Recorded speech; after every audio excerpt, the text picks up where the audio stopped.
ठीक है। नहीं तो आपकी जो बाद में जाके आपको 5 ईयर्स के बाद कंप्लीट तो हो जाएंगे, लेकिन आपको ILR नहीं मिलेगा। Hello guys, welcome back to my YouTube channel UPT के, और उम्मीद करता हूँ आप लोग सब अच्छे होंगे। कोई भी अगर यूके आता है या आने का सोचता है, ठीक है, तो उसके दिमाग में एक चीज है कि भाई यूके के अंदर जो है रेसिडेंसी लेनी है, ILR लेना है, परमानेंट रेसिडेंट बनना है, ब्रिटिश पासपोर्ट लेना है।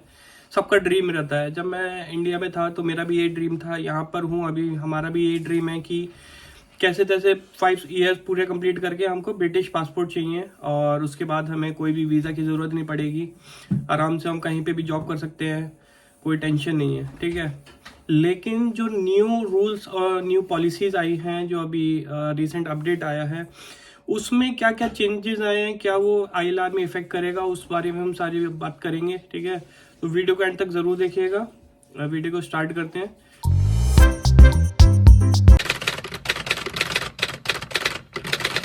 जो मेरे चैनल पे फर्स्ट टाइम आए उनको बता दूं, मेरा नाम विवेक मसीह है, मैं यूपी इंडिया से बिलोंग करता हूँ गाइस। अभी इस टाइम यूके में हूँ। मैंने आप लोगों के लिए एक टेलीग्राम चैनल भी बनाया हुआ है जिसमें 3000 से ऊपर मेंबर्स हैं, आप जाके ज्वाइन कर सकते हैं, लिंक डिस्क्रिप्शन में है। आप लोगों से एक छोटी सी रिक्वेस्ट है, अगर वीडियो पसंद आएगा तो प्लीज़ वीडियो को लाइक कीजिएगा, और अगर चैनल पर नए आए, फर्स्ट टाइम आए, तो प्लीज़ चैनल को सपोर्ट करें, चैनल को सब्सक्राइब करें। चलिए गाइज, बात करता हूँ मैं ILR क्या होता है। देखो, इंडेफिनिट लीव टू रिमेन होता है यूके के अंदर, ठीक है। अगर आप स्किल्ड वर्कर वीजा पे आते हो तो आपको पता है कि 5 साल के बाद आप एलिजिबल हो जाते हो ILR अप्लाई करने के लिए, ठीक है। और अगर आप टीयर 1 वीजा पे होते हो तो आप 2 या 3 साल के अंदर उसमें अप्लाई कर सकते हो, और अगर आप टीयर इनोवेटर वीजा पे होते हो तो आप 3 साल के बाद एलिजिबल हो जाते हो। लेकिन स्किल्ड वर्कर में आप जो है 5 साल के बाद ही जो है एलिजिबल बनते हो, ठीक है। अब मैं आपको बताता हूँ ILR में जब हम अप्लाई करते हैं तो कौन कौन से ऐसे डॉक्यूमेंट हैं रिक्वायर होते हैं, जो अब आपको बहुत ज़्यादा प्रॉब्लम होगी, जो ऑलरेडी केयर वर्कर वीज़ा पे हैं, ठीक है, जिनको काम नहीं मिल रहा है, या फिर जिनके जो एम्प्लॉयर के लाइसेंस कैंसिल हो गए हैं, उनको क्या करना चाहिए अगर उनको ILR लेना है यूके के अंदर तो, ठीक है। नहीं तो आपकी जो बाद में जाके आपको 5 ईयर्स के बाद कंप्लीट तो हो जाएंगे, लेकिन आपको ILR नहीं मिलेगा। जो डॉक्यूमेंट नंबर 1 जो है वो मांगा जाता है, वो ये है कि मीन्स आपके एम्प्लॉयर का लेटर लगेगा कि आप जो सेटिस्फैक्ट्री वर्क कर रहे हो वहाँ पर, ठीक है, और वो हैप्पी हैं आपके वर्क से, इस टाइप का लेटर आपको जो है वो एम्प्लॉयर से लगेगा। तो इसके लिए आपके एम्प्लॉयर से टर्म्स जो है वो बहुत अच्छे होने चाहिए। बहुत सारे लोगों के जो लाइन मैनेजर वगैरह होते हैं, मैनेजर्स होते हैं, उनसे टर्म्स अच्छे नहीं होते। तो आपको मेक श्योर आपको जो रिलेशन रखना है अपने मैनेजर्स वगैरह से वो अच्छा रखना है, अगर आप ILR के आसपास पहुंच गए हो, आपके ईयर्स कंप्लीट होने वाले हैं तो, ठीक है। नेक्स्ट जो डाउट है केयर वर्कर्स के लिए, केयर वर्कर्स देखो, आप जब भी ILR के लिए अप्लाई करोगे ना, तो ILR में आपका पूरी डिटेल्स उनके पास होती है, ठीक है। तो आप ऐसी कोई भी चीज़ नहीं है जो उनसे छुपा सकते हो। तो जैसे कि आप पूरे साल जॉब करते हो, ठीक है, यूके के अंदर, तो आपको एक P60 फॉर्म मिलता है जो कि टैक्स के लिए होता है, कि आपने जो है अपना टैक्स जो है पूरा सबमिट करा है। तो P60 फॉर्म आपके एम्प्लॉयर से मिलता है, तो आपको 5 साल का जो पूरा P60 फॉर्म होते हैं वो सबमिट करने पड़ते हैं, वो मांगते हैं। या फिर अगर उनको कोई डाउट होता है तो सैलरी स्लिप वगैरह भी मांग लेते हैं वो। तो ये सब चीज़ों का आपको बहुत ध्यान रखना है। अब जो केयर वर्कर्स में हैं ऑलरेडी, ठीक है, उनके एम्प्लॉयर्स उनको वर्क नहीं दे रहे हैं। अच्छा, इसमें एक रिक्वायरमेंट भी रहती है सैलरी की, ठीक है। उतनी सैलरी मिनिमम आप अर्न करते होनी चाहिए, लाइक 25,000 है, 26,000, अभी 25 के आसपास है। तो उतनी सैलरी आपको अर्न करनी होगी अगर आपको ILR के लिए अप्लाई करना है तो।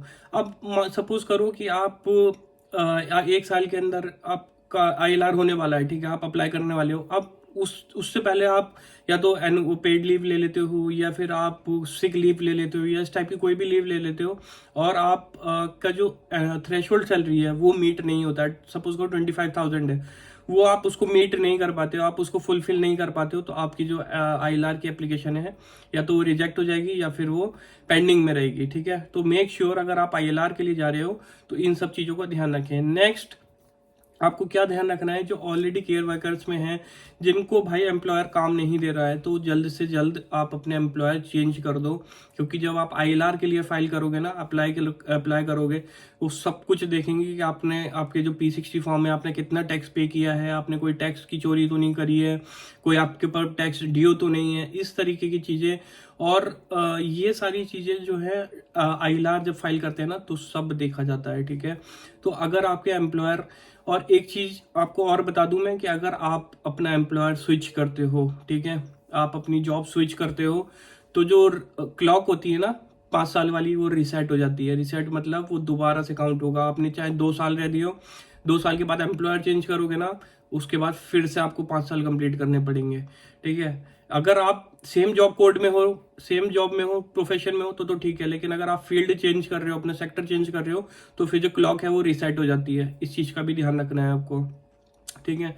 उसके बाद अगर आप यूके के अंदर हो, ठीक है, आपको पता है कि यूके गवर्नमेंट बेनिफिट्स देती है बहुत ढेर सारे, तो आपको कोई भी गवर्नमेंट बेनिफिट नहीं लेना है, ठीक है। यूके गवर्नमेंट का कोई भी बेनिफिट नहीं लेना है आपको, कैसी भी कंडीशन हो। अगर आपको ILR चाहिए तो आपको गवर्नमेंट बेनिफिट से बिल्कुल दूर रहना है, बिल्कुल दूर, ठीक है।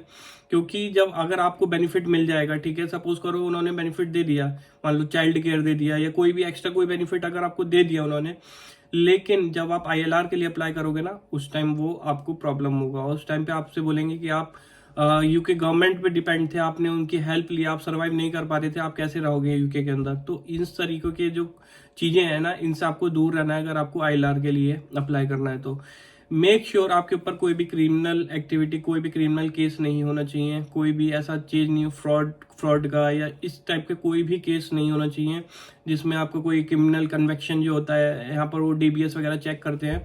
तो इन सब से आपको दूर रहना है। अगर आप उन्होंने देखा कि आपका जो कैरेक्टर वगैरह है वो अच्छा नहीं है यूके के अंदर, आपका कोई क्रिमिनल रिकॉर्ड है, तो आपको ILR बिल्कुल भी नहीं मिलेगा। तो ये मेक श्योर कि इन सब चीज़ों से आप बिल्कुल दूर रहें यहाँ पर, अगर आपको ILR चाहिए तो, ठीक है। ये सारी चीज़ें हैं जो रिसेंटली चेंज हुई हैं। और सैलरी थ्रेशोल्ड का बहुत ज़्यादा ध्यान रखना पड़ेगा आप लोगों को, कि अगर आपको ILR चाहिए तो सैलरी थ्रेशोल्ड जो है वो आपको मेंटेन करनी पड़ेगी पूरे साल, ठीक है। तब जाके जो है आप ILR की एप्लीकेशन है वो पूरी प्रोसेस हो सकती है। तो अगर आपको इसके रिगार्डिंग और भी कोई क्वेश्चन है तो आप मेरे को कमेंट करके बताइएगा, या फिर इंस्टाग्राम या टेलीग्राम पे डायरेक्ट मैसेज करके पूछ सकते हैं, ठीक है। उम्मीद करता हूँ ये वीडियो आप लोग के लिए हेल्पफुल रहेगा, और हेल्पफुल रहेगा तो प्लीज़ वीडियो को लाइक ज़रूर कीजिएगा, और चैनल पर नए आए तो चैनल को सब्सक्राइब कीजिएगा। मिलते हैं नेक्स्ट वीडियो में, तब तक के लिए bye, take care, thank you.